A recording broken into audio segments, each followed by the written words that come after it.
Sahabat Shalom, Bapak Yahweh memberkati kita sekalian. Malam ini Bapak Ibu Saudara sekalian, firman Tuhan yang akan kita dengar adalah kelanjutan dari apa yang kita dengar pada hari Rison kemarin.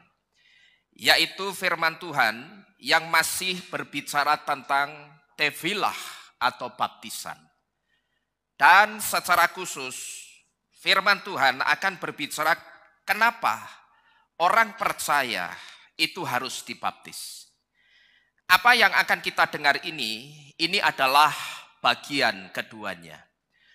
Karena ternyata saudara setelah saya coba pelajari lagi, rupanya tentang baptisan ini masih sangat dalam Bapak Ibu Saudara sekalian. Dan saya merasa karena tentang baptisan ini masih ada beberapa hal yang sangat dalam.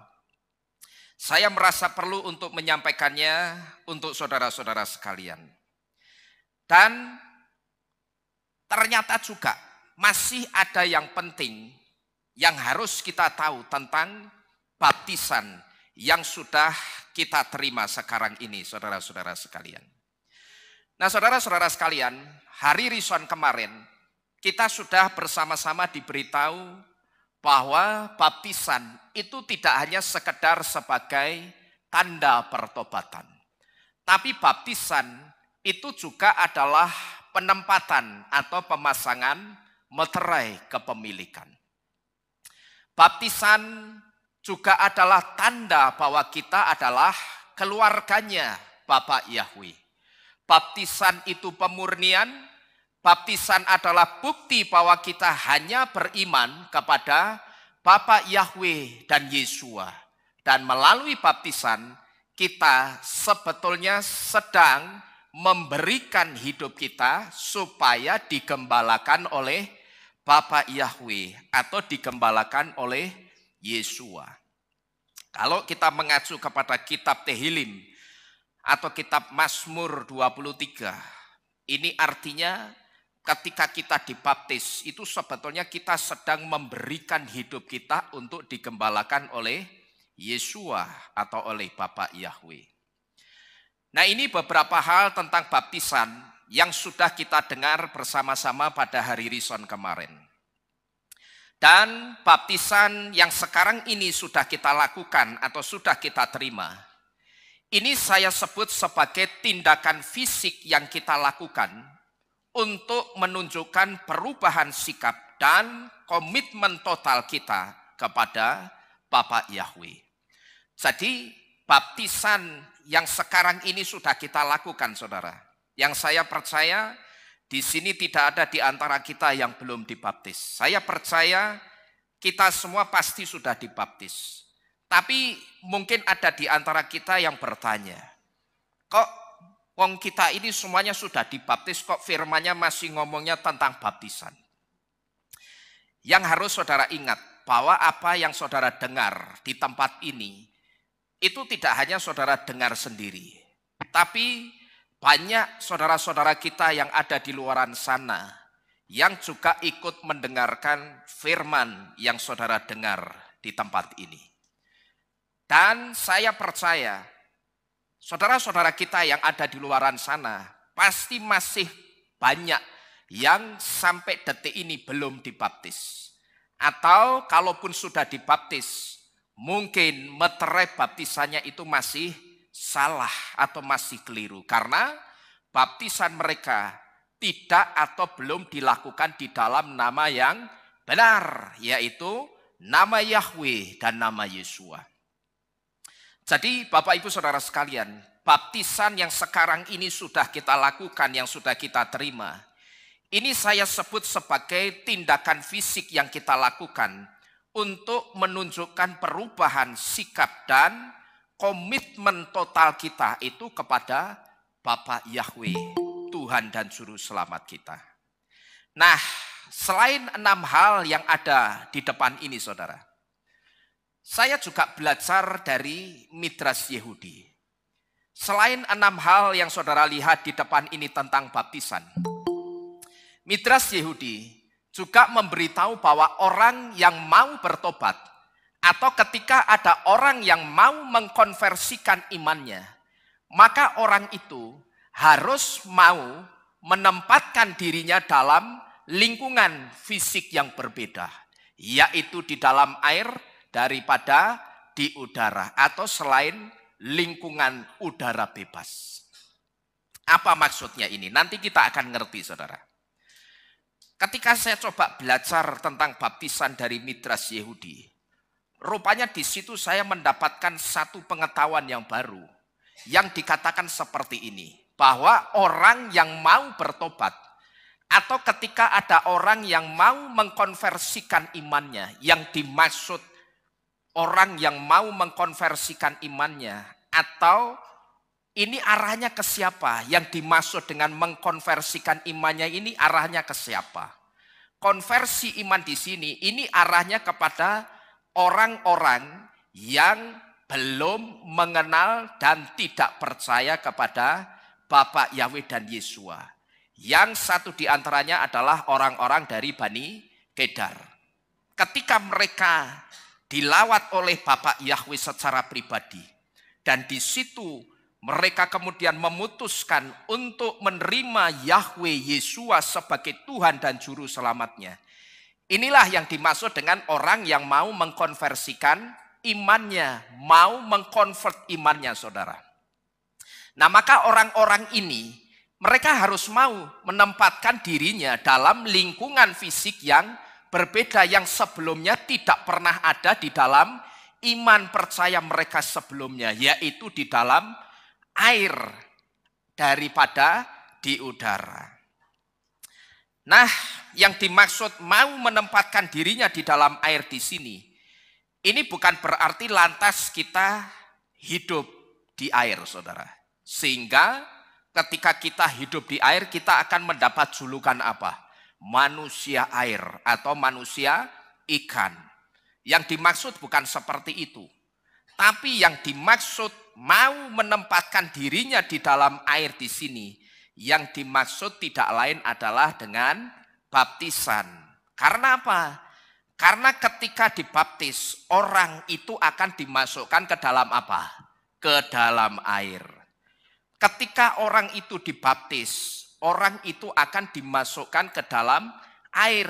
Nah, kalau orang dari Bani Kedar kan tidak mengenal istilah baptisan. Paham, saudara? Orang dari iman percaya seberang itu kan tidak ada di dalam konsep iman mereka namanya baptisan. Kalau mereka ada orang dari iman percaya luar masuk ke iman mereka, paling hanya apa? Disuruh baca syahadat. Kan sudah berhenti sampai di situ. Tapi kalau di iman kita, kita mengenal bahwa sebagai tanda pertobatan dan bukti bahwa kamu benar-benar percaya dan menerima Yahweh dan Yesua itu sebagai Tuhan dan Juru Selamatmu, maka kamu harus dibaptis. Kalau orang dari iman seberang yang masuk ke iman kita kan tidak ngerti, saudara-saudara sekalian. Maka ketika mereka masuk ke iman kita, yang tadinya di iman mereka tidak ada yang namanya baptisan, maka di situ mereka mau tidak mau itu harus menempatkan dirinya dalam lingkungan fisik yang berbeda yang tidak pernah mereka hidupi sebelumnya, yaitu harus mau istilahnya dimasukkan ke dalam air, saudara-saudara sekalian. Yaitu diapakan kalau dimasukkan dalam air itu? Dibaptis. Karena ketika orang itu dibaptis, dia akan dimasukkan ke dalam air. Ketika orang itu dibaptis, dia dimasukkan dalam lingkungan fisik yang tidak sama dengan lingkungan fisik yang sebelumnya, yaitu udara bebas seperti ini. Maksudnya apa? Orang yang dibaptis itu sedang masuk dalam lingkungan fisik yang tidak sama seperti sebelumnya. Sebelum kita dibaptis, saudara, tubuh fisik kita itu masih ada di udara bebas. Jadi ketika kita masih ada di pinggir kolam baptis, kita masih ada di pinggir kolam renang, dan kaki atau tubuh kita itu belum menyentuh air sedikit pun, saya sebut kita itu masih ada di lingkungan udara bebas. Karena tidak ada sedikit pun air yang menyentuh tubuh kita. Tapi ketika kita dibaptis, kita dimasukkan ke dalam air. Dan ketika kita dimasukkan ke dalam air saat dibaptis, ini tidak lain berbicara tentang mematikan atau mengubur manusia lama kita. Karena tidak mudah, saudara, untuk masuk ke dalam air itu. Mau dia seorang perenang sehandal apapun, sehebat apapun. Seorang perenang yang katakanlah pernah mengarungi samudra yang sangat luas. Tetap saya katakan tidak mudah untuk masuk ke dalam air itu. Karena apa? Karena di dalam air itu tidak ada udara yang bisa kita hirup dengan bebas. Sama seperti ketika kita ada di luar air. Di dalam air itu tidak ada udara yang bisa kita hirup dengan bebas. Bukankah kalau kita itu mau masuk ke dalam air, kita mesti apa, saudara? Tahan apa? Tahan napas. Biasanya juga saya kalau membaptis orang, saya suka memberitahu begini. Nanti setelah saya selesai mengucapkan doa, begitu saya amin, kamu tahan napas, terus jongkok masuk ke air sedalam-dalamnya. Kalau masih saya tahan kepalamu, itu artinya masih ada rambutmu yang nyembul, yang keluar yang belum basah semua sama air. Maka seringkali biasanya kalau saya baptis orang perempuan yang rambutnya panjang, itu saya suruh apa? Nguncir rambutnya dulu. Rambutnya tak suruh nguncir, kalau udah dimasukkan ke sini nih, ke dalam kerah bajunya. Supaya ini apa? Pada saat masuk ke air, rambutnya orang ngambang, terus rembiak panjang lebar begitu. Nah, saya pernah baptis orang rambutnya panjang, orang teles-teles, saudara, bolak-balik. Sudah Pak, lagi sekali lagi, masuk lagi, keluar lagi, sudah Pak, masih rambutnya durung teles kabeh. Akhirnya saya pakai cara, kalau orangnya rambutnya panjang, tak suruh nguncir dulu atau dimasukkan ke dalam kerah bajunya. Nah itu mesti aman. Kalau sudah masuk semua, tak suruh masuk, biasanya sekali masuk itu sudah selesai baptisannya. Ya, jadi ketika saudara mau dibaptis, biasanya yang baptis itu akan ngomong apa? Jangan lupa sebelum masuk air tahan nafas dulu. Dan saudara tahu, nafas yang kita tahan ketika kita ada di dalam air saat kita dibaptis, ini tidak lain berbicara tentang mematikan manusia lama kita. Nafas itu simbol kehidupan. Orang tidak ada nafas, maka dia tidak bisa hidup. Jadi nafas di sini adalah simbol dari kehidupan. Dan nafas yang kita tahan ketika kita ada di dalam air saat kita dibaptis, ini tidak lain berbicara tentang mematikan manusia lama kita. Jadi Bapak Ibu Saudara sekalian, kalau malam ini kembali kita diberitahu bahwa saat kita dibaptis, tubuh fisik kita itu dimasukkan ke dalam air, itu artinya kita sedang mematikan manusia lama kita. Kita sedang ngubur manusia lama kita. Jadi kalau saudara sudah dibaptis, sikap dan cara hidup saudara yang lama itu ya harus dirubah, saudara. Kalau saudara sudah dibaptis, sikap dan cara hidup saudara ya harus mutlak, harus berubah. Tidak boleh sama dengan ketika saudara belum dibaptis. Kalau misalkan ketika sebelum saudara dibaptis, saudara itu tipe orang yang suka negative thinking dengan orang lain. Sebelum saudara itu dibaptis, saudara itu tipe orang yang orang lain nyebut nek ketemu wong iki jelei wong iki. Ya, bikin jeleh, bikin malas kalau ketemu orang itu. Bahkan ketika orang itu belum sampai di dekat kita, masih jauh, orang sudah ngomong apa?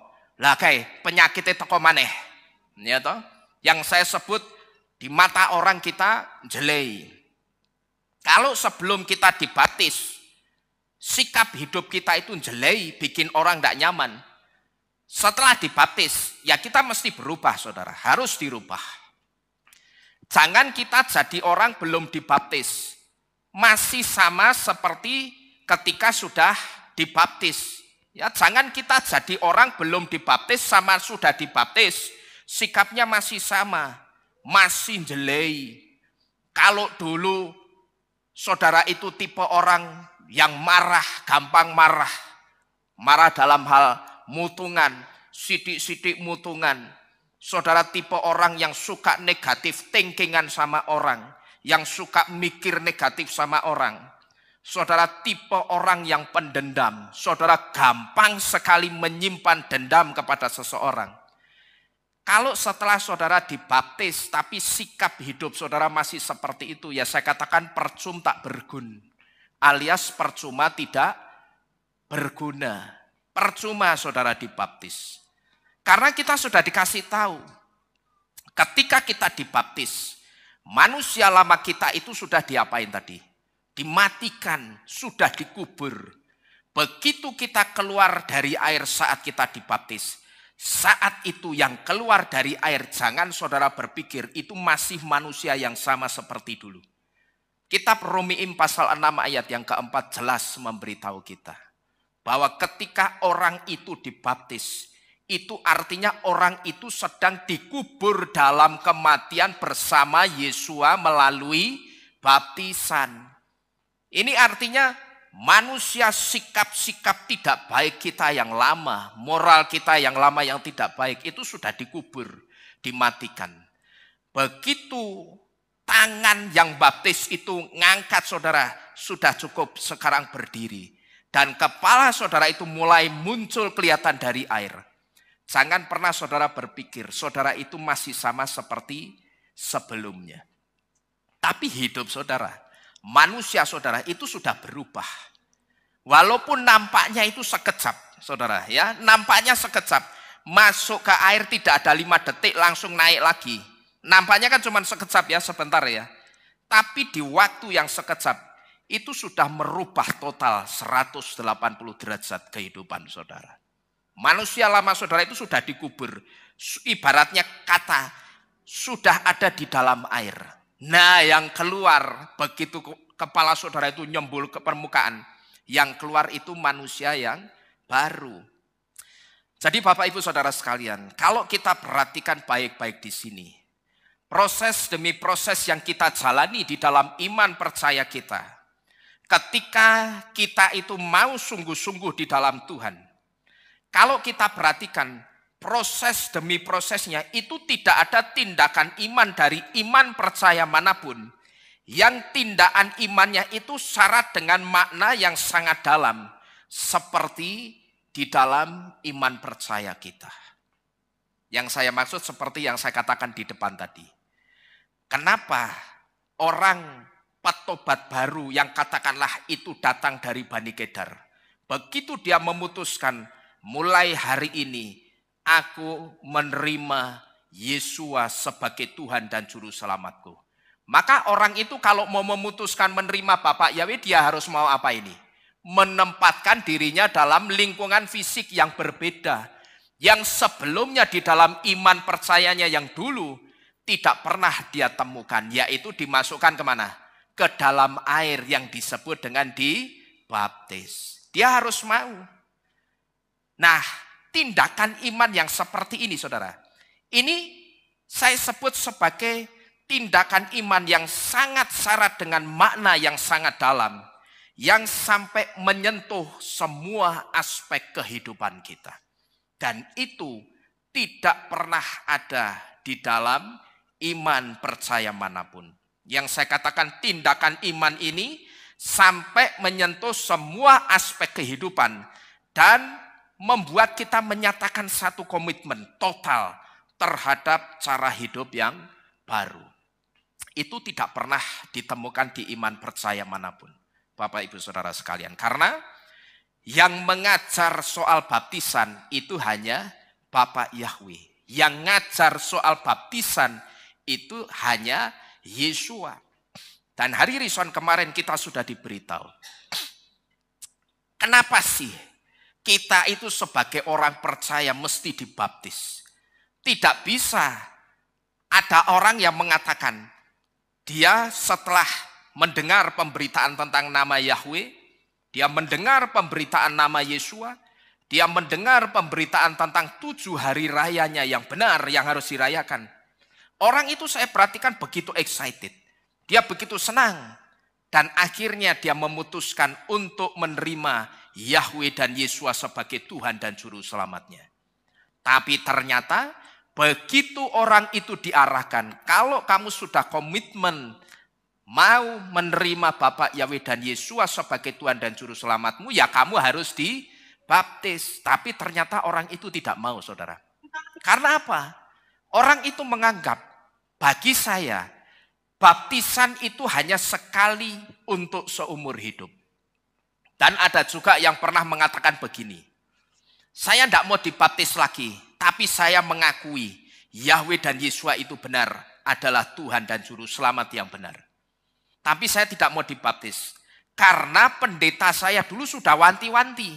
Ingat ya, baptisan ini sekali untuk seumur hidup. Nah ketika dia diomongi seperti itu, nangkepnya apa?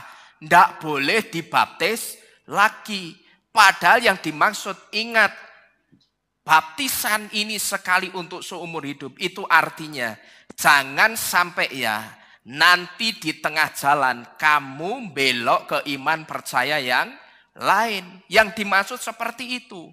Tapi apakah kalau baptisannya ternyata formulanya masih salah, apakah itu artinya tidak boleh dibaptis pembaruan lagi, saudara? Tentu saja tidak. Dan tentu saja boleh dibaptis pembaruan atau dibaptis lagi. Jadi tidak bisa, saudara-saudara sekalian, orang mengatakan percaya kepada Bapak Yahweh tapi tidak mau menerima baptisan. Karena dengan dibaptis, sebetulnya orang itu sedang menguburkan manusia lamanya dan melahirkan manusia yang baru. Pertama, tentang baptisan. Kenapa orang yang percaya itu harus dibaptis? Lalu yang kedua, kenapa orang percaya harus dibaptis?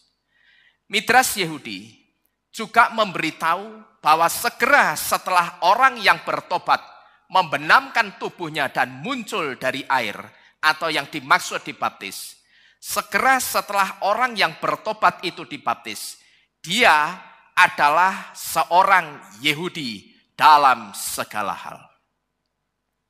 Jadi ternyata, saudara, tanpa kita sadari, prosesi baptisan itu mengkonvert iman seseorang menjadi orang yang tadinya adalah goyim biasa, orang yang bukan Yahudi.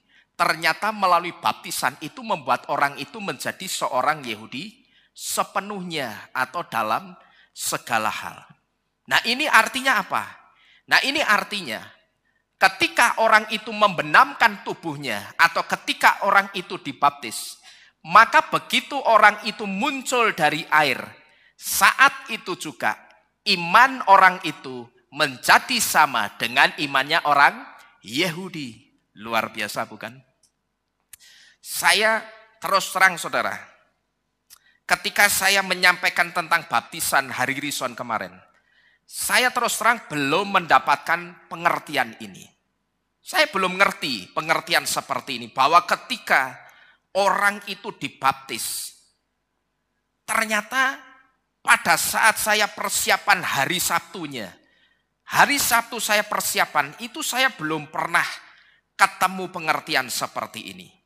Tapi kalau saudara ingat kemarin Rison, saya memberitahu di poin yang keempat tentang baptisan. Di situ saya katakan, baptisan itu adalah bukti bahwa kita hanya beriman kepada Bapak Yahweh dan Yesua. Baptisan itu bukti bahwa kita hanya beriman kepada Bapak Yahweh dan Yesua. Karena melalui huruf Yod yang menyusun kata tevilah yang artinya baptisan, Yod itu punya arti faith, Yahweh dan Yesua. Yang kalau dirangkai faith Yahweh dan Yesua itu berbicara tentang iman kepada Bapa Yahweh dan Yesua. Hari Sabtu ketika saya menyampaikan firman yang saya sampaikan pada hari Rison, saya belum mendapatkan pengertian sampai di sini, saudara. Tetapi hari Rison kemarin di poin yang keempat tentang baptisan kita diberitahu bahwa baptisan itu adalah bukti bahwa kita hanya beriman kepada Bapa Yahweh dan Yesua. Hari Sabtu saya belum mendapatkan pengertian ini, tapi Rison saya sampaikan. Dan hari ini apa yang saya katakan di hari Rison kemarin, itu diteguhkan oleh Midras Yehudi.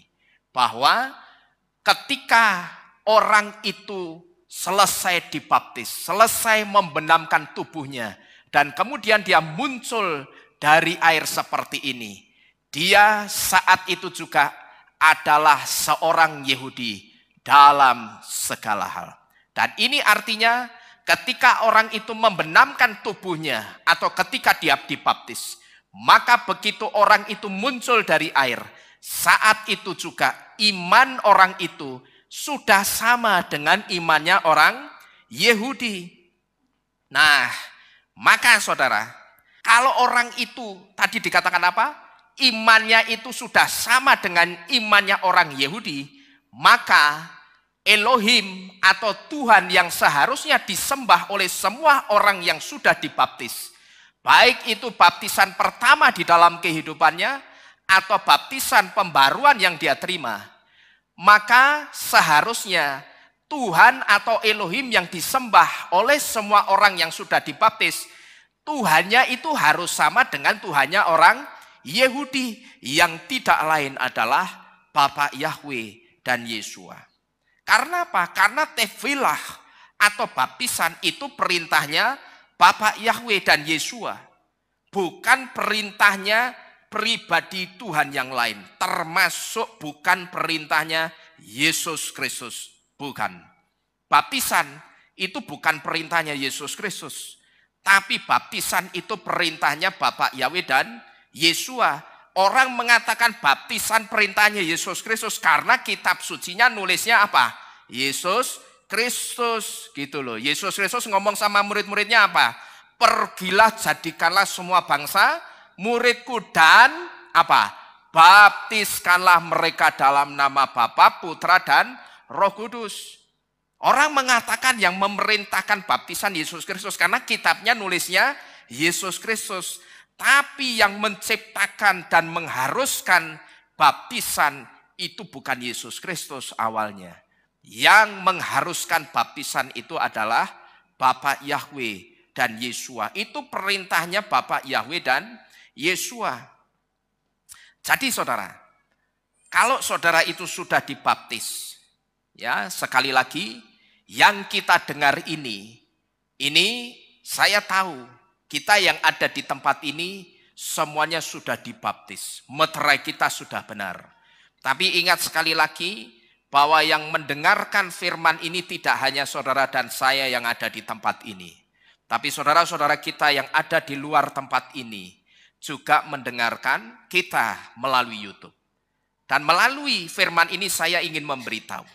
Kalau saudara sudah dibaptis, bahkan baptisan saudara itu sudah benar meterainya, nama Yahweh dan nama Yesua. Tapi kalau yang saudara sembah itu masih Allah dan Yesus Kristus, asal saudara tahu, baptisan saudara itu tidak ada artinya. Ngerti saudara? Ya. Jadi baptisan saudara, baptisan orang yang sudah katakanlah meterainya sudah benar. Dalam nama Yahweh dan Yesua. Tapi orang itu masih suka jalan-jalan ke gereja yang menyembah kekasih yang lama. Masih menyembah Allah dan Yesus Kristus. Dan ketika ada di gereja yang masih menyembah Allah dan Yesus Kristus.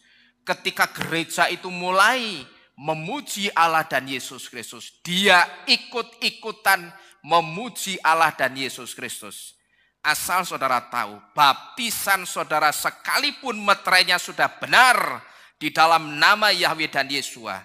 Baptisan saudara itu tidak ada artinya. Saya harus mengatakan ini karena terus terang saya tahu ada orang yang sudah dibaptis pembaruan tapi masih suka jalan-jalan ibadah ke gereja yang tidak menyembah Bapa Yahweh dan Yesua. Padahal saya sudah memberitahu, kalau meterai baptisanmu itu sudah benar nama Yahweh dan Yesua, kamu masih suka ibadah di tempat yang tidak menyembah Bapa Yahweh dan Yesua. Asal kamu tahu, suka tidak suka, sebetulnya kamu itu sedang datang ke tempat pelacuran. Sekalipun yang dilacurkan itu bukan tubuh fisiknya, tapi yang dilacurkan itu imannya. Yang kamu lacurkan itu imanmu. Suka tidak suka, itulah yang sedang terjadi dengan imanmu. Kamu sedang melacurkan imanmu, apalagi di tempat itu ikut keplok-keplok. Sebab Allah maha besar. Ya toh? Coba bagaimana itu saudara? Meterai ini wis bener nama Yahweh dan Yesua. Tapi ternyata sayang saya sebut imannya masih bunglon. Yang di kalangan pengagung Yahweh, dia teriak-teriak Bapa Yahweh dan Yesua. Tapi begitu ada di lingkungan komunitas yang tidak menyembah Bapa Yahweh, imannya bunglon, ikut-ikutan nyembah Tuhannya yang lama, kekasih yang lama, yang seharusnya sudah tidak boleh lagi dipanggil-panggil atau disembah-sembah. Jadi sekali lagi, kalau saudara sudah dibaptis, tapi yang saudara sembah itu masih Allah dan Yesus Kristus, baptisan saudara tidak ada artinya sama sekali. Dan buktikan, tinggal menunggu waktu. Cepat atau lambat, meterai keselamatan itu, kalau saudara tidak bertobat, meterai keselamatan yang sudah saudara dapatkan melalui baptisan pembaruan, meterai keselamatan itu lambat laun akan luntur dan hilang. Tidak ada artinya. Karena apa? Karena sejatinya baptisan itu tanda kita beriman kepada Bapa Yahweh dan Yesua. Karena baptisan itu tanda dari Bapa Yahweh. Ketika Yesua dulu selesai dibaptis, dari langit atau dari sorga atau dari Syamayim, itu terdengar suara apa saudara waktu itu? Inilah anakku yang kukasihi, kepadanyalah aku Yahweh berkenan. Yang ngomong ini siapa? Allah atau Bapa Yahweh? Bapa Yahweh.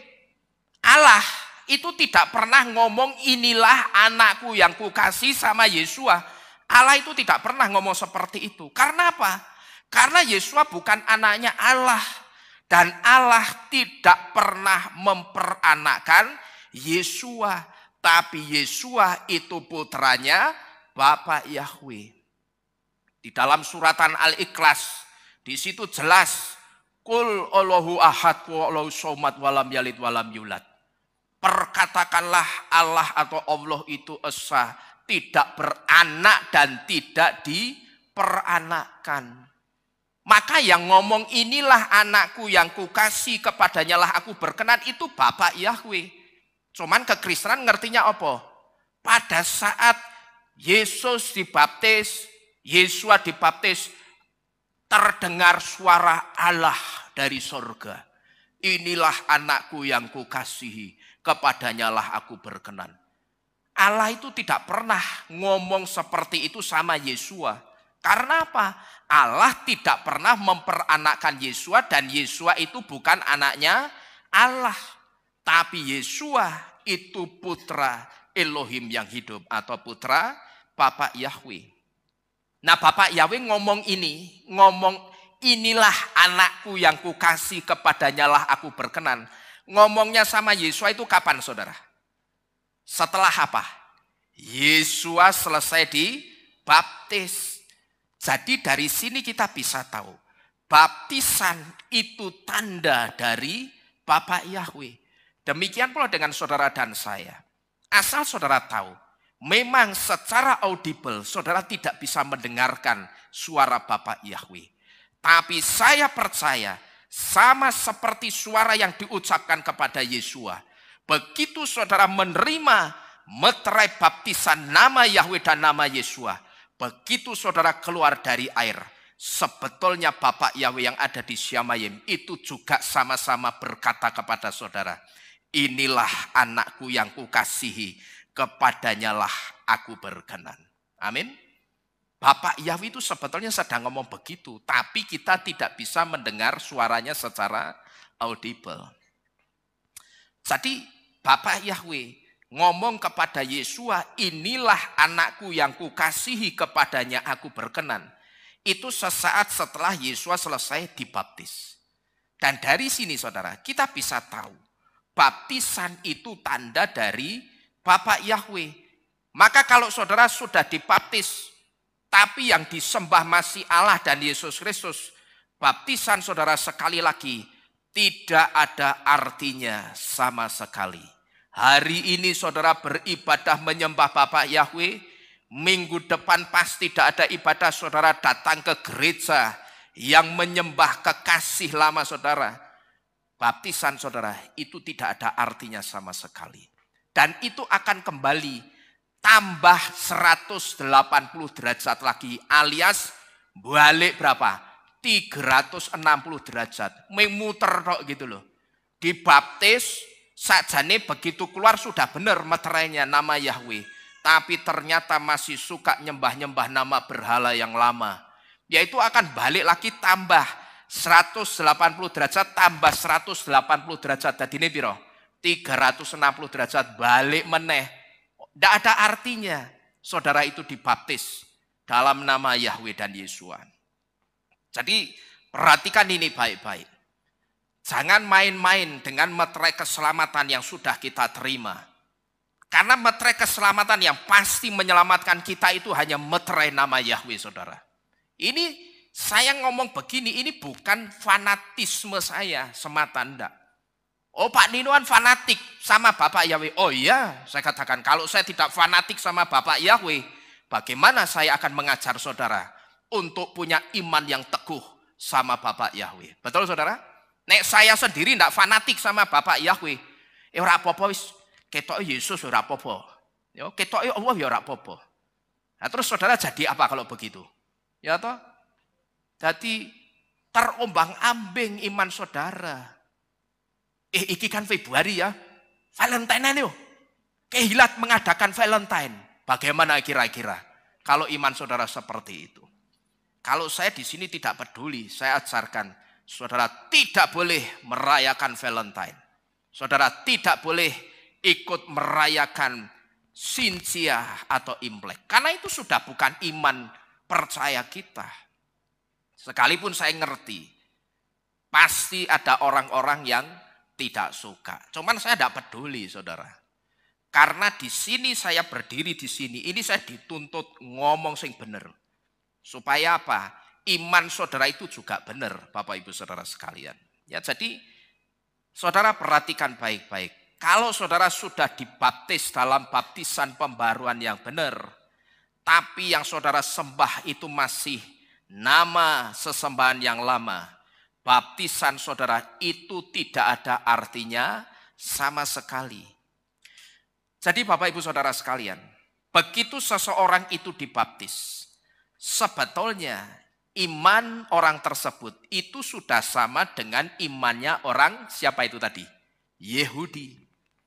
Dan kita pernah diberitahu hari Rison kemarin, melalui huruf Yod yang menyusun kata tevilah yang artinya baptisan. Yod itu punya arti faith yang artinya iman. Dan Yod itu juga punya arti Yahweh dan Yesua. Karena apa? Karena nama Yahweh dan Yesua itu sama-sama dimulai dari huruf Yod. Jadi Yod itu punya arti Yahweh dan Yesua. Tapi Yod juga punya arti faith atau emunah atau iman. Nah kalau kata iman digabung sama Yahweh dan Yesua, ini artinya baptisan itu sebetulnya cara untuk mengantarkan orang itu diserahkan kehidupannya kepada siapa? Bapa Yahweh dan Yesua, sekalipun saat itu dibaptisnya bukan dalam nama Yahweh dan Yesua. Tapi esensi dari baptisan itu sendiri, melalui huruf yod kita diberitahu bahwa siapapun orangnya yang dibaptis, sebetulnya ketika dia dibaptis, hidupnya itu sedang diserahkan kepada Bapa Yahweh dan Yesua. Tapi karena namanya yang dipakai untuk baptis itu masih salah, maka meterai keselamatannya tidak terpasang. Paham saudara? Ya. Jadi sekalipun dia dibaptis bukan dalam nama Yahweh dan Yesua, tapi esensi baptisan, perhatikan, esensi atau inti dari baptisan itu sebetulnya sedang menyerahkan kehidupan dan iman orang tersebut kepada Bapa Yahweh dan Yesua. Intinya ya, esensinya. Sekalipun dia tidak dibaptis dalam nama Yahweh dan Yesua. Tapi karena namanya yang dipakai untuk baptis itu masih salah, sehingga mengakibatkan apa? Meterai keselamatannya tidak terpasang di dalam kehidupan orang tersebut. Jadinya baptisannya percuma enggak? Percuma. Saudara-saudara sekalian. Ya, jadi begitu seseorang itu dibaptis, sebetulnya iman orang itu sudah sama, setara dengan imannya orang Yahudi. Dan sekarang perhatikan baik-baik. Kalau imannya itu sudah sama dengan imannya orang Yahudi, maka kita yang sudah dibaptis, iman kita itu harus dikasih makan yang sama dengan makanan imannya orang-orang Yahudi. Ini yang mesti kita perhatikan baik-baik. Kita kalau sudah dibaptis dalam nama yang benar, iman kita sudah benar, kita mesti kasih makan yang sama dengan makanan imannya orang-orang Yahudi. Yaitu makan dari pengajaran yang berakar dari akar Ibrani, bukan yang dari Yunani lagi. Harusnya saudara, setelah saudara dibaptis, siapapun saudara, secara khusus saudara yang menerima baptisan di dalam nama Yahweh dan Yesua, setelah saudara dibaptis harusnya saudara carilah makanan yang tepat untuk iman saudara. Masuklah ke satu komunitas, masuklah ke kehilat atau gereja yang menyembah Bapa Yahweh dan Yesua. Neng jangan hanya masuk ke gereja yang hanya menyembah Bapa Yahweh dan Yesua, tapi kehilat yang benar-benar masuk dalam ke akar Ibrani. Karena kita sudah diberitahu, antara pengagung Yahweh dan pengagung nama Yahweh sama atau tidak? Tidak sama. Banyak orang yang jadi pengagung nama Yahweh, tapi ternyata dia bukan pengagung Yahweh sejati. Karena apa? Dia hanya mengagungkan nama. Torahnya tidak dilakukan, tidak pernah ibadah sabat, makannya masih sembarangan, belum makan yang kosher. Nah, kalau orang seperti ini, sekalipun sudah dibaptis dalam nama Yahweh dan Yesua, orang itu belum bisa disebut sebagai pengagung Yahweh, tapi dia cuman sebatas pengagung nama Yahweh, cuman mengagungkan nama. Kalau pengagung Yahweh sejati, itu punya ciri-ciri yang tidak bisa dicolong. Pengagung Yahweh sejati, yang pertama dia akan mencintai Torah. Yang kedua, dia akan melakukan Torah yang dia cintai. Torah mengajar apa? Satu di antaranya, beribadah sabat. Ya harus ibadah sabat. Nek ngakune pengagung Yahweh. Nek durung, ya saudara masih sebatas apa? Pengagung nama Yahweh. Jangan marah. Karena saudara tidak melakukan Torah yang diajarkan Bapak Yahweh yang harus dilakukan sama pengagung Yahweh sejati. Itu loh. Ya. Pengagung nama Yahweh, dia merasa kalau dia tidak punya kebutuhan untuk melakukan Torah. Itu bedanya pengagung Yahweh dan pengagung nama Yahweh. Kalau pengagung Yahweh itu cinta dan dia akan melakukan Torah. Tapi kalau pengagung nama Yahweh, dia merasa aku tidak punya kebutuhan untuk melakukan Torah. Yang penting Aku sudah dibaptis dalam nama Yahweh Yesus, wis bener aku mesti selamat. Sopo ngomong.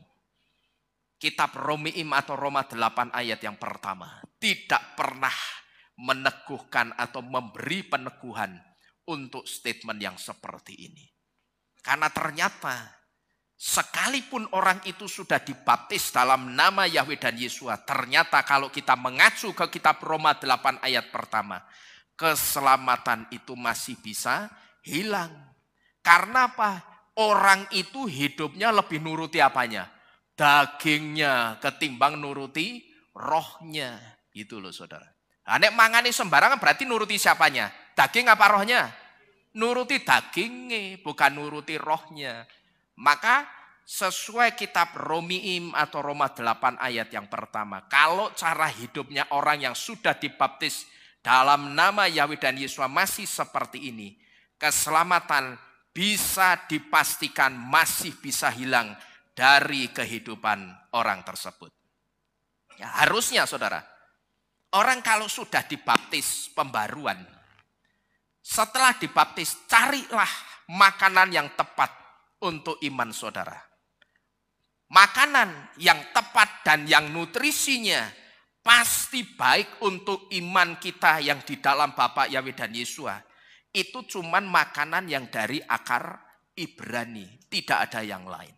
Cuman makanan yang dari akar Ibrani, makanan yang saya jamin bisa memberi nutrisi yang baik, bahkan terbaik untuk iman percaya kita. Saya saudara merasakan betul, tidak hanya kecapan lidah saya, tapi saya merasakan betul bagaimana akar Ibrani itu memberi nutrisi makanan yang terbaik untuk iman saya. Saya dulu tidak pernah ngerti yang begini-begini ini, tidak pernah ngerti. Ya, tidak pernah ngerti huruf Ibrani itu punya arti dan makna apa. Saya tidak pernah ngerti. Terus pengajaran akar Ibrani dari satu kata sederhana yang ditulis dengan toldot yang artinya generasi atau silsilah. Ternyata kata sederhana yang disebut dengan silsilah atau generasi itu membawa makna yang sangat dalam. Saya tidak ngerti kalau kata generasi itu ternyata di dalam kitab suci ditulis dalam 3 macam kata. Ketika itu dilihat dari bahasa Ibrani. Toldot yang ditulis dengan 2 huruf waw, toldot yang ditulis dengan 1 huruf waw, dan toldot yang ditulis tanpa huruf waw sama sekali. Dan masing-masing itu punya arti dan maknanya. Saya tidak ngerti saudara, yang beginian itu dulu tidak pernah ngerti. Saya tidak pernah tahu, saya begitu buta, tidak pernah ngerti. Tapi kalau sekarang saya ngerti, inilah yang saya sebut akar Ibrani, Hebraic root, itu betul-betul bisa memberikan nutrisi yang terbaik untuk iman saudara dan saya. Sekarang saudara coba saudara renungkan. Sebelumnya, kalau dulu saya tidak pernah mengangkat pengajaran dari akar Ibrani, apa ya saudara ngerti toldot? Ngerti tidak kira-kira? Tidak ngerti. Saudara ngerti pada saat Abraham disuruh Bapak Yahweh keluar dari tanah kelahirannya. Ternyata cuma disuruh dengan satu perintah yang singkat dan sederhana. Dengan kata lech lecha. Kata lech lecha kalau diterjemahkan ya artinya go forth for yourself. Pergilah atau keluarlah untuk dirimu. Tapi ternyata kata lech lecha kalau dilihat dari akar Ibrani yang dalam. Lech lecha itu artinya pergilah untuk kebaikanmu Abraham. Karena apa? Karena ternyata di Ur Kasdim itu lingkungan orang-orang penyembah berhala. Sedangkan Abraham itu sudah ditunjuk Bapak Yahweh. Harus mengemban misi besar Bapak Yahweh. Jadi Bapak segala bangsa. Nah, nek misi besarnya Bapak Yahweh dikasihin ke Abraham di tempat yang masih menyembah berhala, tempat yang masih okultisme, sinkritisme, yang tidak bisa jalan misinya Bapak Yahweh. Maka Abraham keluarlah dari Ur Kasdim. Tak pilih ke satu tempat yang bagus untuk kamu. Kamu masuk ke situ dan bawa misiku yang besar. Berhasil enggak sama Abraham saudara? Berhasil. Dia jadi bapak segala bangsa. Karena apa juga? Ternyata Ur Kasdim selama ini kan pada waktu saya di Kristen dulu, saya tidak pernah ngerti. Ur Kasdim itu ternyata punya arti. Saya tidak pernah ngerti, saudara. Tapi begitu saya masuk ke akar Ibrani yang dalam, di situ saya dibuat ngerti Bapak Yahweh. Ternyata Ur Kasdim sendiri artinya the light of demons atau cahaya setan gitu loh.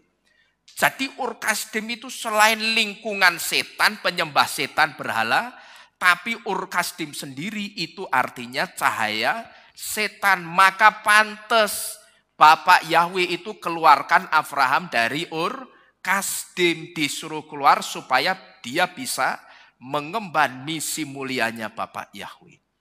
Kalau misi mulianya dan yang besar ini diserahkan, dikasih di Ur Kasdim, kamu kerjakan dari situ, tidak bisa. Karena apa? Bapak Yahweh itu tidak bisa berdampingan dengan setan.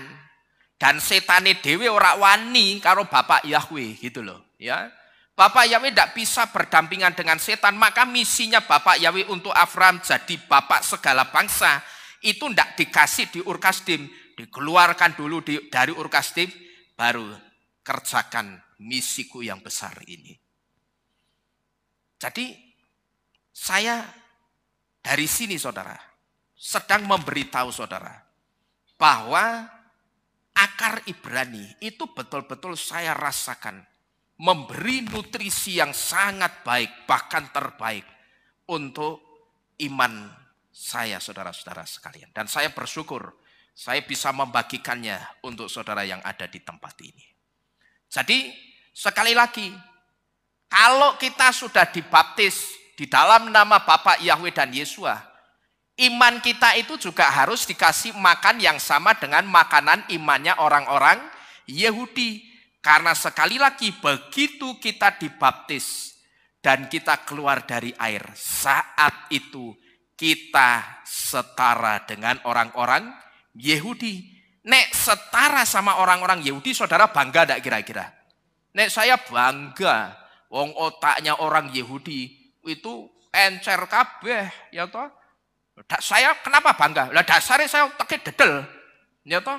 Saya kan sekolah goblok dulu. Nem saya waktu lulus SMA mung piro?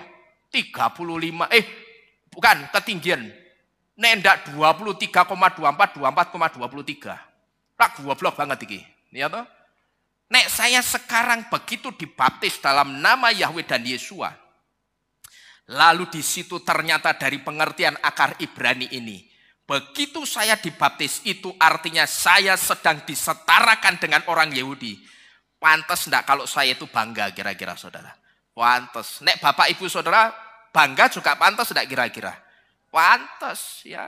Maka terkadang saya heran dengan orang yang tidak suka dengan pengajaran akar Ibrani. Sukanya dengan pengajaran yang moral-moral terus. Yang berbuat baik, yang pokok yang cuman moral-moral. Yang pesannya itu diambilkan dari tafsir Yunani. Tapi begitu diambilkan dari tafsir Ibrani, anehnya orang itu malah tidak suka. Padahal orang itu sudah dibaptis pembaruan. Lah ini kan aneh saudara. Ya. Wah kalau saya senang sekali Bapak Ibu Saudara sekalian. Saya mendapatkan pengajaran yang baru. Wah, sumringahnya luar biasa saya. Jadi seharusnya kalau kita sudah dibaptis di dalam nama yang benar, dengan formula yang benar, kasihlah iman kita itu makanan yang benar juga, yaitu makanan yang sama dengan makanan imannya orang-orang Yahudi, yang tidak lain adalah makanan dari akar Ibrani, jangan yang dari Yunani lagi. Dan juga perhatikan baik-baik. Kalau kita sudah percaya Bapak Yahweh dan Yesua, iman kita itu jangan dikasih makan lagi tahu campur sama gado-gado. Ngerti saudara? Apa itu? Tahu campur sama gado-gado. Tahu campur sama gado-gado itu pengajaran akar Ibrani dicampur sama Yunani dan Arab. Lah ngerti nih piye Pak? Pengajarannya itu pengajaran tahu campur atau gado-gado. Gampang. Pokok kalau saudara dengar pengajarannya orang itu, Yahweh-nya masih dicampur Allah, Yahweh-nya dicampur Yesus, Yahweh-nya dicampur Yahshua, berarti itu pengajaran tahu campur, sakandani. Ya, itu pengajaran gado-gado atau pengajaran tahu campur. Terus apalagi? Kalau saudara mendengar dari orang itu, Yesuanya disamakan dengan Yesus, pasti 100% pengajarannya itu pengajaran tahu campur atau pengajaran ketoprak atau pengajaran lotek. Ngerti saudara? Ya, pengajaran tahu campur sih dicampur macam-macam gitu loh. Pokok apa? Tujuannya apa? Kan aku harus mengakomodir semua orang. Ya enggak bisa. Jangan kita yang nurut kemauannya orang. Lah nek kemauannya orang itu salah terus piye? Saya tanya. Sama seperti yang sekarang ini sedang dilakukan oleh seseorang. Yang katanya sudah naik ke surga. Dia ngomong apa? Di surga memang benar namanya Yahweh dan Yeshua. Begitu balik meneh ning donya. Saya pakai semuanya. Yahweh saya pakai, Yeshua saya pakai, Allah saya pakai, Yesus ya tak pakai. Untuk apa? Lah kan saya harus mengakomodir semua orang. Gundulmu. Tidak bisa seperti itu. Kalau saudara sudah berdiri di depan orang seperti ini, ya mesti tegas dengan pengajaran saudara. A, B, B. Jangan A plus, B plus. Konslet lama-lama iman jemaatnya saudara. Ya, seperti ini. Pola Ibrani dicampur pola Yunani. Begitu buatnya konslet jediet. Kobong konslet imannya. Kalau saudara mau tahu pengagung Yahweh yang konslet imannya, gampang. Saudara bisa lihat, pokok kalau orang itu sudah dibaptis pembaruan, ini satu di antara contohnya. Itu saya sebut sebagai pengagung Yahweh sing konslet imane. Piye ngerti nih? Kalau dia sudah dibaptis pembaruan dalam nama Yahweh Yeshua, tapi makannya masih sembarangan, masih geragas, tidak kosher, itu sebetulnya dia adalah pengagung Yahweh sing konslet imane saudara. Nah bagaimana tidak konslet? Wong plus minus digandeng. Ya toh plus minus dibendeng. Ya konslet. Akar Ibrani itu plusnya, Yunani minusnya. Digandeng, dibendeng ya konslet. Kenapa saya katakan akar Ibrani itu kok saya sebut sebagai plusnya? Sedangkan yang pola Yunani itu saya sebut sebagai minusnya atau negatifnya. Saya mau tanya dulu, plus itu artinya apa? Dengan kata lain plus itu berarti apa? Tambah atau kurang? Plus ya positif. Plus itu tambah atau kurang? Tambah. Ini artinya plus itu menambahi atau menambahkan. Sedangkan minus artinya kurang, artinya minus itu mengurangi. Akar Ibrani itu banyak menambahkan pengetahuan kebenaran untuk kita. Amin. Akar Ibrani itu banyak nambahi pengetahuan kebenaran untuk kita. Tapi kalau Yunani ngurangi kebenaran, bahkan tidak hanya ngurangi, tapi Yunani itu juga melintir kebenaran, membelokkan kebenaran. Maka inilah kenapa saya katakan akar Ibrani itu plusnya. Terus pola Yunani itu negatifnya. Digandeng plus B minus ya kobong jeblok seperti ini. Saya sebut iman jemaatnya jadi konslet gitu loh saudara. Nah kalau pengen ngerti seperti apa iman pengagung Yahweh yang konslet. Pokoknya orang itu sudah dibaptis tapi makannya masih sembarangan, masih tidak kosher. Saudara bisa pastikan berarti imannya iman sing konslet. Ngerti ra? Ya. Jadi suka tidak suka. Kalau saudara itu sudah dibaptis, tapi iman saudara tidak sepenuhnya masuk ke akar Ibrani.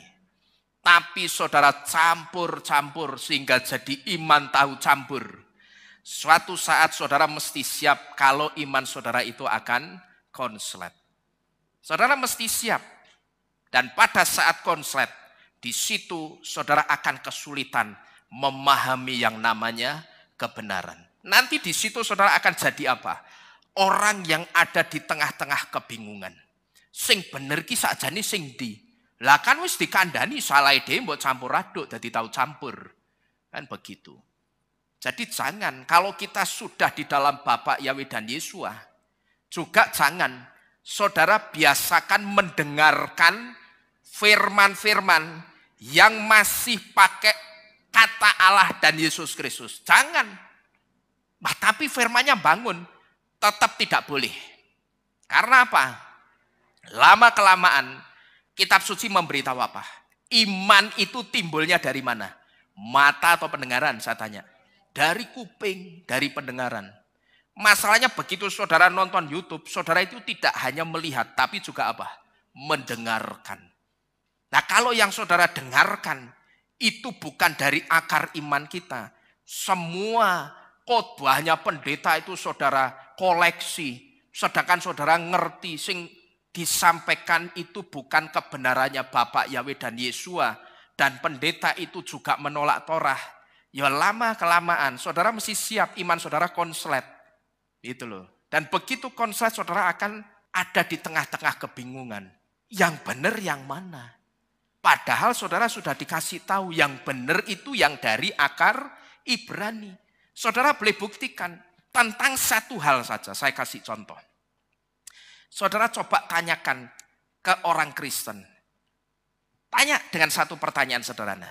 Saya mau tanya, coba tolong dijawab. Kenapa kita tidak boleh khawatir?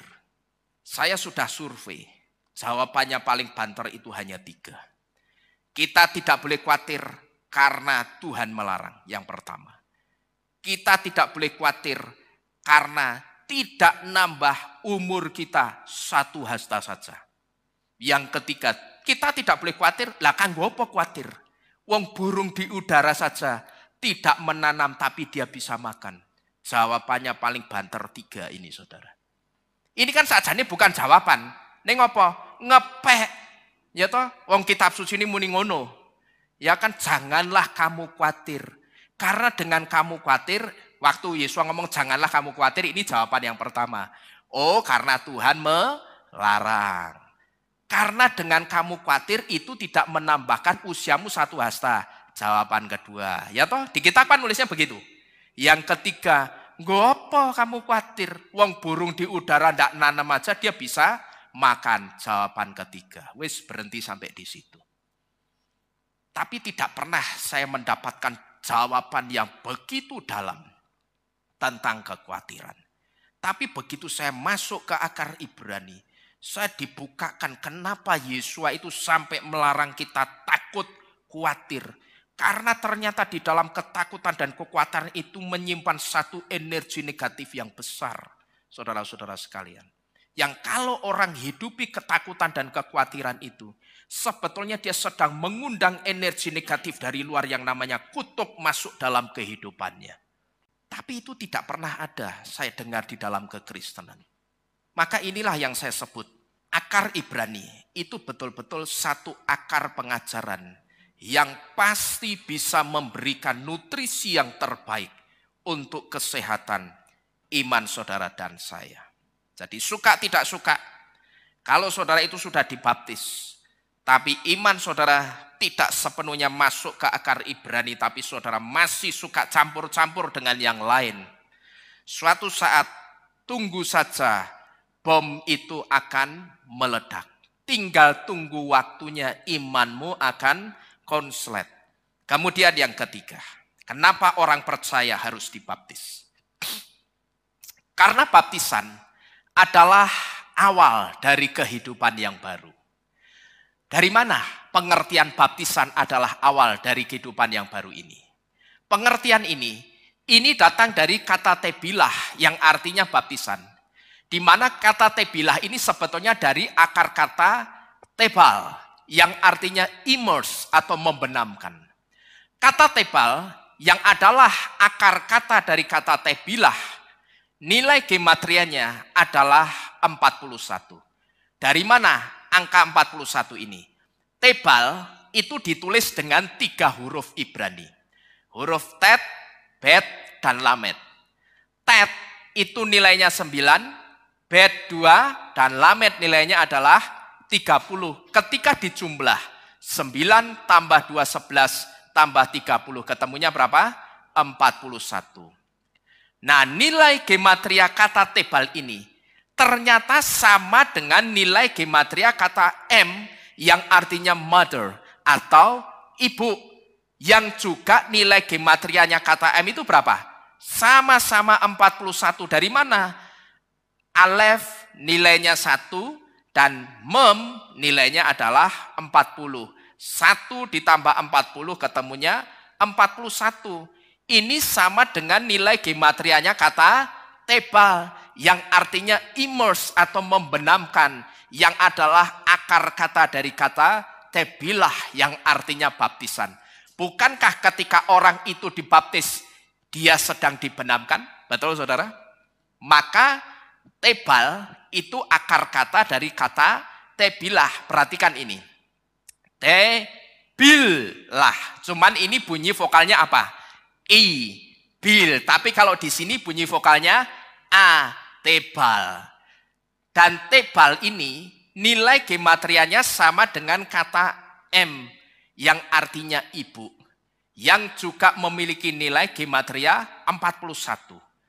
Tapi pertanyaannya sekarang, lalu apa kaitannya baptisan dengan awal dari kehidupan? Kaitannya apa? Kok baptisan itu bisa dikatakan sebagai awal dari kehidupan yang baru? Huruf tet yang adalah huruf awal dari kata tebal, ya, huruf tet ini yang adalah awal dari kata tebal. Ini tet, bacanya dari kanan ke kiri ya, tebal. Huruf tet memiliki nilai gematria 9. Dan nilai gematria 9 di sini, ini sebetulnya melambangkan atau simbol dari 9 bulan kehamilan atau 9 bulan ibu mengandung. Dan huruf tet itu sendiri tidak kebetulan punya arti womb, yang artinya rahim.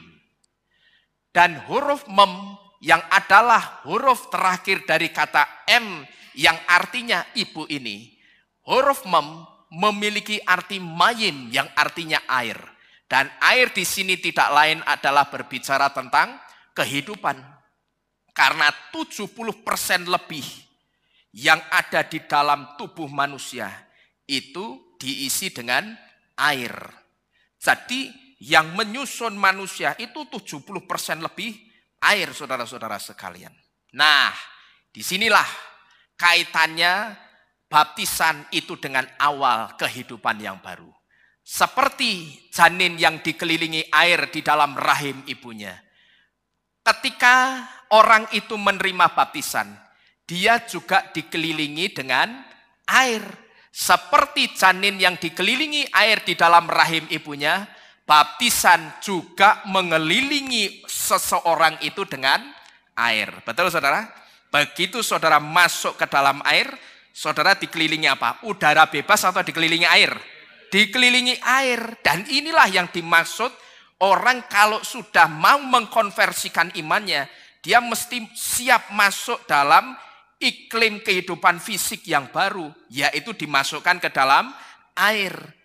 Saat bayi lahir, ia keluar dari air ketuban yang dimaksud ya, menuju kehidupan yang baru.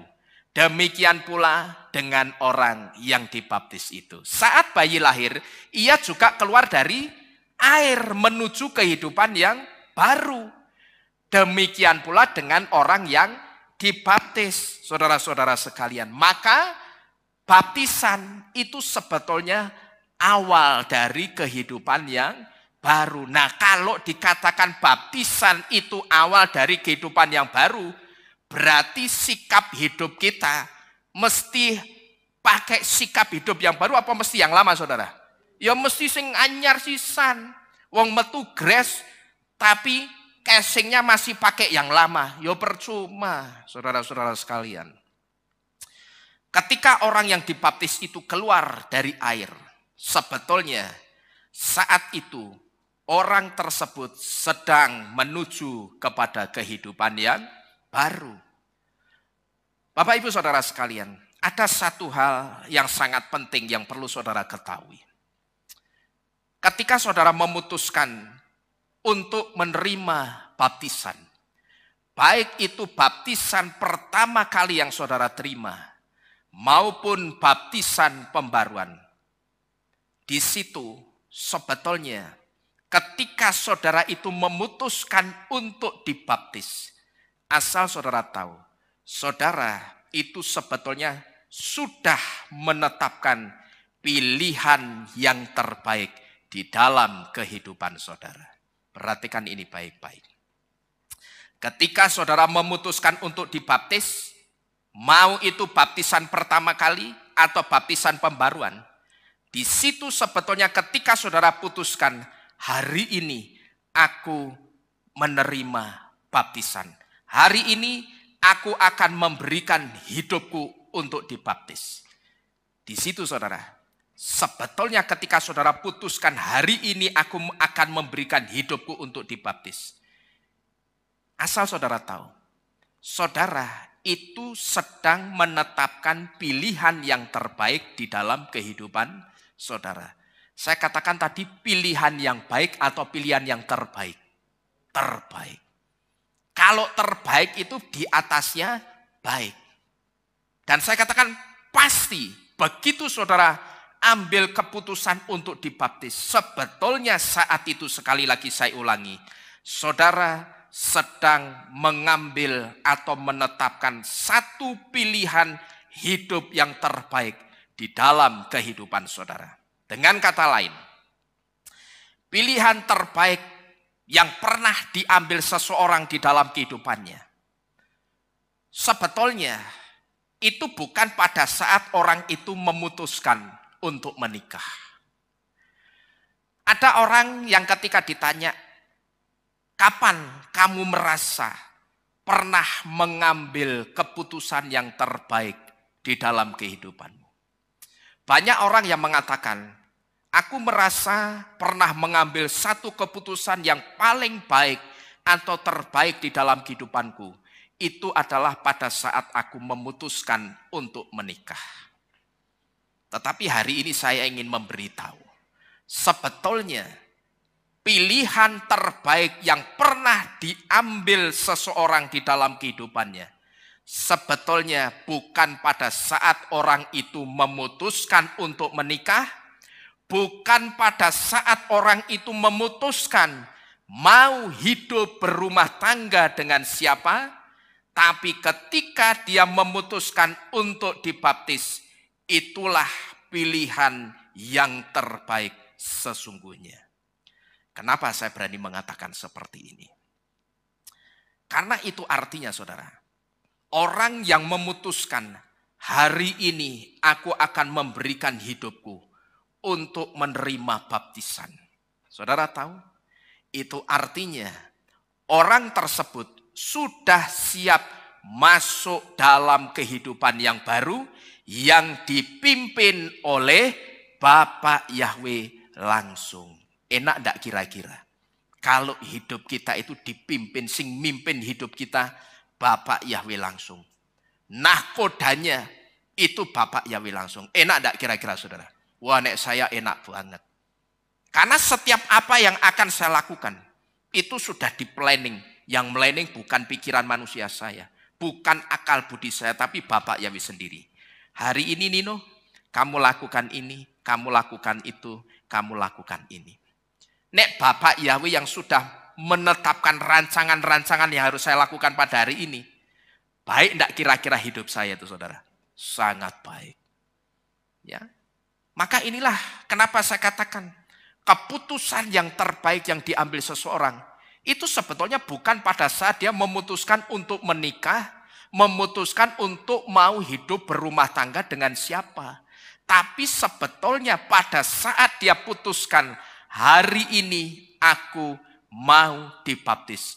Itulah keputusan dalam kehidupan yang sangat baik, bahkan terbaik. Karena itu artinya orang tersebut sudah siap masuk dalam kehidupan yang baru yang dipimpin oleh Bapak Yahweh langsung. Kalau menikah, hidupnya itu masih dalam tanda kutip dipimpin sama siapanya? Pasangannya. Paham saudara? Ya toh kalau katakanlah ada orang yang mengatakan, keputusan terbaik yang pernah aku ambil, itu pada saat aku memutuskan mau berumah tangga dengan si A, si B, si C. Alias pada saat aku mau memutuskan mau menikah. Tapi ternyata kalau keputusannya itu yang terbaik, ternyata menikah. Kita hari ini diberitahu, ternyata kalau menikah, yang memimpin hidupnya itu masih siapa? Pasangannya. Tapi kalau baptisan, itu membuat orang hidupnya dipimpin siapa? Bapak Yahweh langsung. Jadi saudara-saudara sekalian, sejatinya keputusan yang terbaik yang pernah diambil orang di dalam kehidupannya adalah ketika dia menyatakan, hari ini aku memberikan hidupku untuk dibaptis. Mungkin sampai di sini ada di antara kita yang berkata begini, Pak, terus bagaimana dengan orang-orang yang tidak percaya Bapak Yahweh? Dengan orang-orang yang imannya tidak mengenal istilah baptisan. Berarti mereka tidak pernah ya merasakan mengambil keputusan yang terbaik di dalam kehidupannya. Saya katakan betul. Mereka tidak pernah.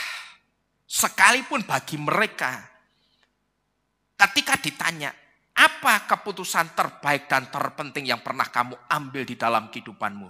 Dan itu terbesar. Bahkan mungkin pertanyaannya ditambahi begini. Yang saat itu kamu rasakan mengubah kehidupanmu 180 derajat.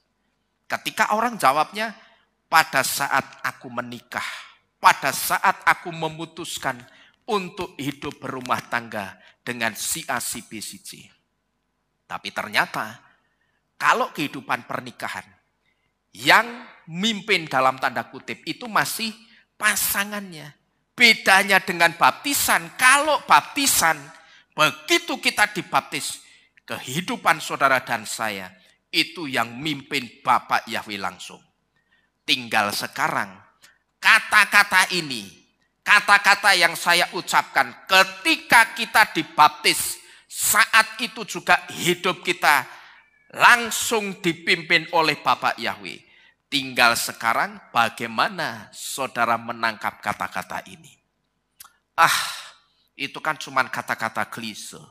Ya sudah, jadilah hal itu klise dalam kehidupan saudara. Sampai selamanya saudara tidak akan pernah merasakan yang namanya kehidupan yang dipimpin, dituntun, diarahkan Bapak Yahweh dengan baik. Tidak akan pernah saudara rasakan. Karena apa? Saudara menangkap kata-kata saya ini dengan apa? Pikiran apa? Oh, klise. Ya toh? Kalau saudara dulu saat saudara masih Kristen, saudara diomongi seperti itu, saudara mengatakan klise, betul. Benar, boleh. Karena apa? Saat kita Kristen dulu, kita tidak pernah ngerti arti baptisan yang dalam seperti ini. Saudara pernah ngerti enggak? Saya tanya. Enggak pernah. Makanya dulu saudara ngomong, klise omongan seperti ini. Ini sudah pernah saya dengar dari pendeta saya yang dulu. Ya kan? Itu betul. Karena saat itu saudara belum pernah ngerti arti dan makna baptisan yang sangat dalam ini. Yang diurai dari masing-masing huruf Ibrani. Yang tidak pernah kita nyana-nyana. Ternyata dari setiap huruf-huruf Ibrani itu selalu meneguhkan apa yang menjadi iman percaya kita. Dan setiap huruf-huruf Ibrani, kata-kata dalam bahasa Ibrani, kalimat-kalimat dalam bahasa Ibrani, nubuatan-nubuatan yang dilihat dalam bahasa Ibrani dan perspektif Ibrani, itu selalu memberitahu kita makna yang dalam, yang selama ini tidak pernah kita ngerti sebelumnya, saudara. Jadi, tergantung kepada saudara. Ketika saya mengatakan, kalau menikah, hidupnya itu masih dipimpin sama pasangannya. Tapi ketika dibaptis, hidupnya itu akan dipimpin langsung sama Bapak Yahweh. Mungkin ada di antara kita yang berpikir begini juga. Pak, kalau pemberkatannya diberkati dalam nama Yahweh, bukankah itu juga akan membuat pasangan itu hidupnya dipimpin keluarganya oleh Bapak Yahweh? Saya katakan betul. Tapi saudara bisa menjamin tidak ada intervensi pasangan saudara yang ikut-ikutan mimpin atau ngatur hidup saudara? Bisa saudara jamin? Tidak bisa. Pasti masih ada intervensinya siapa? Pasangan kita yang ngatur. Betul saudara? Ya, paham saudara? Paham enggak maksud saya? Paham ya? Sekalipun diberkatinya dalam nama Yahweh. Memang karena ketika laki-laki dan perempuan dipersatukan, di situ ada Bapak Yahweh. Maka pemberkatan perkawinan yang benar itu harusnya diberkati dalam nama Yahweh dan Yesua. Bukan dalam nama Yesus Kristus dan Allah. Salah. Karena kalau dalam nama Yesus Kristus dan Allah, selain nama Yahweh dan Yesua, yang ada di dalam hidup perkawinan itu, apa? S artinya apa? Api. Api itu berbicara tentang kehancuran. Itu loh. Tapi kalau diberkati dalam nama Yahweh, kita akan ngerti. Laki-laki itu bahasa Ibraninya Is. Perempuan bahasa Ibraninya Isyah. Ketika disatukan Is dan Isyah, akan membentuk susunan huruf Ibrani. Alef, Yod, Sin, He. Ketika Is dan Isyah, dua kata Ibrani ini disatukan, akan membentuk satu kata dengan susunan huruf Ibrani. Alef, Yod, Sin, He. Saudara perhatikan, Alef, Yod, Sin, He. Ada Yod dan ada He. Yod dan He ketika disatukan dibaca apa? Yah. Yah itu adalah Bapak Yahweh. Ini artinya kehidupan perkawinan. Orang yang diberkati dalam nama Yahweh dan Yesua. Di situ ada Bapak Yahweh yang akan menjadi katoteret pihak ketiga. Yang akan menaungi rumah tangga atau kehidupan rumah tangga kedua mempelai ini. Tapi ketika tidak ada Bapak Yahweh, Yod dan He-nya diilangi, tinggal dua huruf Ibrani, Alef dan Sin. Alef dan Sin itu dibaca Esh. Dan es itu artinya api.